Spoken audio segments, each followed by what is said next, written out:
अगर मैं आपसे कहूं कि दुनिया में एक ऐसी फौज तैयार बैठी है जो समुंदरों का सारा पानी पी जाएगी, जो इंसानों को नहीं बल्कि पूरी इंसानियत को खा जाएगी। ये कोई हॉलीवुड मूवी की स्क्रिप्ट नहीं है और ना ही ये किसी साइंस फिक्शन राइटर का ख्याली पलाव है। ये 1400 साल पहले रेगिस्तान अरब में बताई गई वो खौफनाक हकीकत है जो किसी भी दिन आपके न्यूज़ चैनल्स की सबसे बड़ी ब्रेकिंग न्यूज़ बन सकती है। आज हम जानेंगे ज़मीन के सबसे बड़े राज और लोहे की दीवार के पीछे छुपे याजूज और माजूज की मुकम्मल और सच्ची कहानी। दोस्तों, 21वीं सदी में हमें लगता है कि हमने ज़मीन को पूरी तरह दरियाफ्त कर लिया है। हम समंदरों की गहराइयों तक पहुंच चुके हैं और सैटेलाइट्स के जरिए हम जंगल के बीच गिरे पत्ते को भी देख सकते हैं। लेकिन हकीकत ये है कि अल्लाह की इस वसी ज़मीन पर आज भी कुछ ऐसे ब्लाइंड स्पॉट्स हैं जहां टेक्नोलॉजी अंधी हो जाती है। कुरान मजीद की सूरतुल कहफ हमें एक ऐसे ही पुरअसरार मकाम पर ले जाती है। ये कहानी है एक अजीम बादशाह की, एक खौफजदा कौम की और उन दरिंदों की जिन्होंने सदियों तक ज़मीन पर फसाद मचाया। बात सदियों पुरानी है। ज़मीन पर एक ऐसे शख्स का राज था जिसे अल्लाह ने बेइंतहा वसाइल और बेमिसाल हिकमत से माला माल किया था। कुरान उन्हें जुल्करनैन के नाम से पुकारता है। वो सिर्फ तख्त पर बैठने वाले हुक्मरान नहीं थे बल्कि एक अजीम मुसाफिर भी थे। अल्लाह ने कुरान में फरमाया, हमने उसे हर चीज़ का सामान दिया था। जुल्करनैन का मिशन ज़मीन पर अदल कायम करना था। उन्होंने मशरिक़ और मगरिब के अजीम सफ़र किए, लेकिन उनका तीसरा सफ़र वो सफ़र था जिसने इंसानियत की किस्मत को हमेशा के लिए बदल कर रख दिया। अपने अजीम लश्कर के साथ मुश्किल और अनजान रास्तों को पार करते हुए जुल्करनैन एक ऐसी जगह पहुंचे जो आम दुनिया से कटी हुई थी। कुरान उस जगह को बैन सद्दीन, दो पहाड़ों रुकावटों के दरमियान कहता है। यहाँ कुदरत ने दो अजीमुश्शान पहाड़ खड़े कर रखे थे जिनके बीच में एक तंग सा रास्ता था। ये जगह वीरानी और खौफ का मंजर पेश कर रही थी। यहाँ जुल्करनैन की मुलाकात एक ऐसी कौम से हुई जो शदीद दहशत में थी। उनके चेहरे गिर्द गुबार से उठे हुए थे और आंखों में मौत का साया था। कुरान कहता है, वो लोग बात समझने से कासिर थे, लेकिन खौफ की कोई ज़बान नहीं होती। उनकी थरथराहट और उनके इशारे चीख चीख कर कह रहे थे कि वो किसी बड़ी मुसीबत में हैं। जब जुल्करनैन के तर्जुमानों ने बड़ी मुश्किल से उनसे राब्ता किया तो पता चला कि ये लोग किसी आम दुश्मन से नहीं बल्कि एक ऐसी मखलूक से डर रहे हैं जो इंसानियत के दुश्मन है। उन्होंने कांपते हुए हाथों से उन दो पहाड़ों के दरमियान उस खुले रास्ते की तरफ इशारा किया और फरियाद की, ए जुल्करनैन, उन दो पहाड़ों के इस पार याजूज और माजूज रहते हैं। याजूज और माजूज जो हजरत नूह के बेटे याफिस की औलाद में से हैं, अपनी ताकत और वहशत में बेमिसाल थे। वो इंसानी शक्ल में होने के बावजूद दरिंदे थे। इस कौम ने बताया, वो ज़मीन पर फसाद फैला रहे हैं। वो हमारी बस्तियों में घुस आते हैं, हमारी फसलें तबाह करते हैं, हमारे जानवर खा जाते हैं और बेपनाह खून बहाते हैं। इस कौम ने जब जुल्करनैन की शान और शौकत देखी तो उन्हें उम्मीद की करन नजर आई। वो लोग भागे और अपना जमा किया हुआ माल ले आए। उन्होंने कहा, क्या हम आपको माल और दौलत दें? क्या हम आपको खराज दें? हम अपनी सारी दौलत आपके कदमों में रख देंगे। बस शर्त यह है कि आप हमारे और उनके दरमियान एक ऐसी दीवार बना दें कि वो कभी वापस ना आ सकें। जुल्करनैन ने इस सोने के ढेर को देखा। किसी भी आम बादशाह के लिए ये मुंह मांगी कीमत होती, लेकिन जुल्करनैन ने इनकार में सर हिला दिया। उन्होंने एक ऐसा जवाब दिया जो कुरान ने महफूज कर लिया।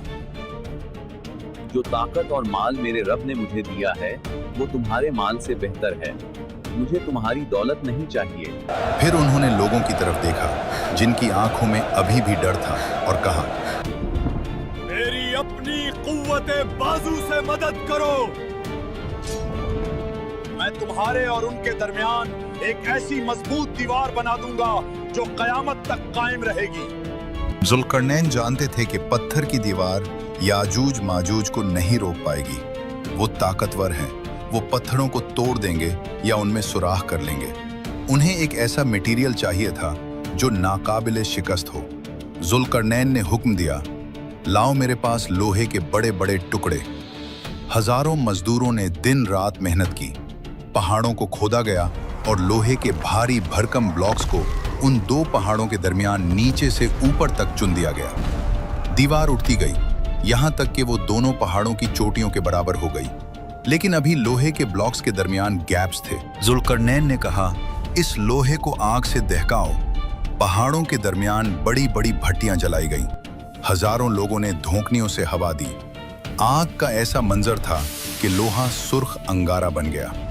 पहाड़ों के दरमियान की जमीन तंदूर की तरह तपने लगी। जब लोहा गर्म होकर फैलने लगा तो जुल्करनैन ने आखिरी और सबसे अहम हुक्म दिया, अब मेरे पास पिघला हुआ तांबा लाओ।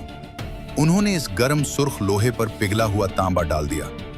साइंस ये कहती है कि जब लोहा और तांबा मिलते हैं तो वो एक ऐसी भरत बनाते हैं जो लोहे से ज्यादा सख्त होता है और इस पर जंग नहीं लगता।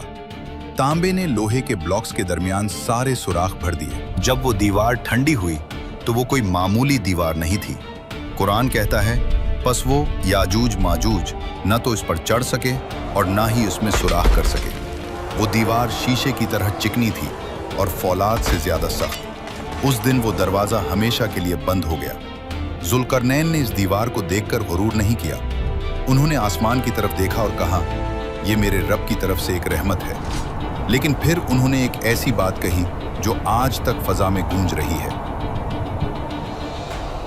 लेकिन जब मेरे रब का वादा आएगा तो वो उसे रेजा रेजा कर देगा। और मेरे रब का वादा सच्चा है। दीवार बन गई, जुल्करनैन चले गए, वो कौम महफूज हो गई। लेकिन सवाल ये है, क्या वो हमेशा के लिए कैद हो गए? दीवार के उस पार क्या हो रहा है? क्या वो सो गए हैं? हदीस बताती है कि नहीं। हमें लगता है कि जुल्करनैन ने दीवार बना दी और किस्सा खत्म हो गया। हम अपने घरों में चैन की नींद सोते हैं, लेकिन हकीकत यह है कि पिछले हजारों सालों से इस दीवार के पीछे एक जंग जारी है। एक ऐसी जंग जिसके बारे में दुनिया बेखबर है। प्यारे नबी सल्लल्लाहु अलैहि वसल्लम ने फरमाया कि याजूज और माजूज सोए हुए नहीं हैं, वो हर रोज जागते हैं। उनका मकसद सिर्फ एक है, इस दीवार को गिराना। जरा तसव्वुर करें वो मंजर, हजारों लाखों की तादाद में ये खौफनाक मखलूक अपने नौकीले पंजों और औजारों से इस लोहे की दीवार को खिंच रही है। चिंगारियां उड़ती हैं, लोहे पर खिंचने की आवाजें गूंजती हैं।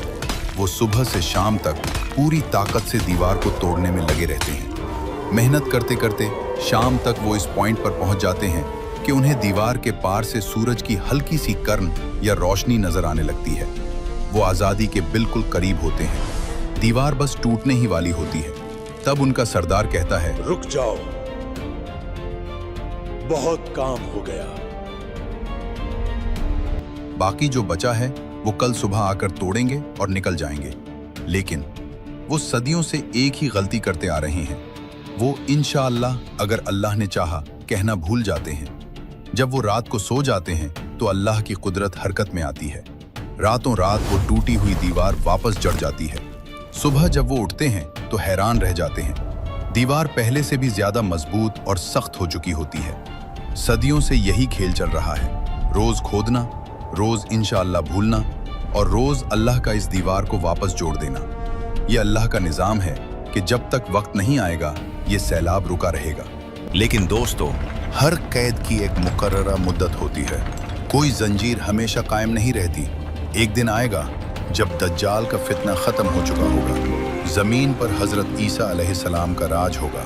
दुनिया अमन महसूस कर रही होगी। इसी शाम याजूज माजूज दीवार खोदेंगे। हमेशा की तरह रोशनी नजर आएगी। लेकिन उस दिन अल्लाह उनकी जबान पर एक लफ्ज जारी कर देगा। उनका सरदार कहेगा, चलो बाकी कल तोड़ेंगे इंशाअल्लाह। ये पहली बार होगा कि वो इंशाअल्लाह कहेंगे। अगली सुबह जब वो वापस आएंगे तो दीवार वैसी ही मिलेगी जैसी वो छोड़ कर गए थे, टूटी हुई। वो एक आखिरी ठोकर मारेंगे और सदियों पुरानी वो अजीम लोहे की दीवार धड़ाम से नीचे आ गिरेगी। फिर जो मंजर होगा वो इंसानियत ने आज तक नहीं देखा। कुरान कहता है, वो हर ऊंचाई से फिसलते हुए नीचे उतरेंगे। वो किसी रेगुलर फौज की तरह डिसिप्लिन में नहीं आएंगे, वो पानी के सैलाब की तरह आएंगे। उनकी रफ्तार इतनी तेज होगी कि कोई घोड़ा या गाड़ी उनसे बच नहीं पाएगी। सही मुस्लिम की रिवायत है कि उनका पहला बड़ा गिरोह बहरा तबरिया के पास से गुजरेगा। ये शाम और फलस्तीन के दरमियान एक बहुत बड़ी झील है। पहला ग्रुप रुकेगा और झील का पानी पीना शुरू करेगा। हजारों, लाखों पीते जाएंगे। जब उनका आखिरी ग्रुप वहां पहुंचेगा तो झील सूख चुकी होगी, जमीन फट चुकी होगी। वो हैरानी से कहेंगे, लगता है कभी यहाँ पानी हुआ करता था। वो आगे बढ़ेंगे। जो शख्स उनके रास्ते में आएगा मारा जाएगा। न औरत बचेगी, न बच्चा, न जानवर। वो जमीन को साफ करते चले जाएंगे। लोग अपनी जान बचाने के लिए अपने घरों और किलों में कैद हो जाएंगे। हत्ता कि हजरत ईसा अलैहिस्सलाम भी अल्लाह के हुक्म से मुसलमानों को लेकर कोहे तौर पर पनाह लेंगे। पूरी दुनिया याजूज माजूज के कब्जे में होगी। जमीन पर हुकूमत करने के बाद उनका तकब्बुर आसमान को छूने लगेगा।